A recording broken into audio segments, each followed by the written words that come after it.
It starts with a cough or a wheeze. Soon, your chest feels tight. Your breathing speeds up and gets shallower, making you feel short of breath. These are common symptoms of an asthma attack. Around the world, more than 300 million people suffer from asthma, and around 250,000 people die from it each year.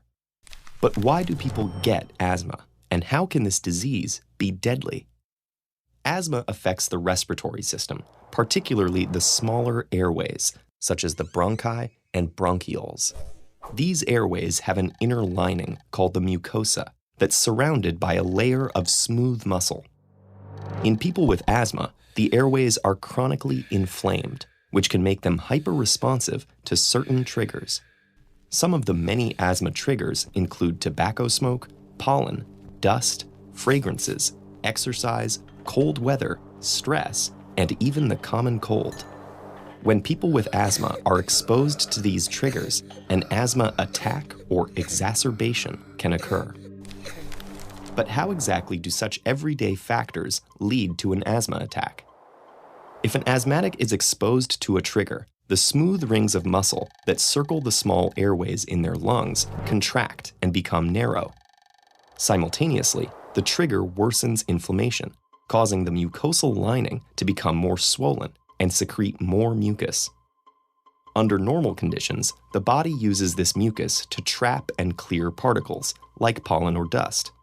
But during an asthma attack, it blocks the narrowed airways, making it even harder to breathe.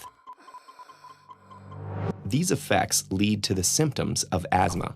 Smooth muscle constriction results in the feeling of chest tightness.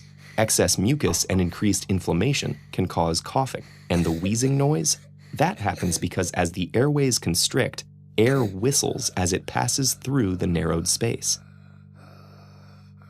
These symptoms may make a person feel like they're running out of air. Yet counterintuitively, during an asthma attack, the inflammation can make it harder to exhale than inhale. Over time, this leads to an excess of air in the lungs, a phenomenon known as hyperinflation. The trapping of air inside the lungs forces the body to work harder to move air in and out of them. Over time, this can lead to reduced oxygen delivery to the body's organs and tissues. Sometimes, in untreated severe asthma attacks, the body can't keep up, which can lead to death from lack of oxygen.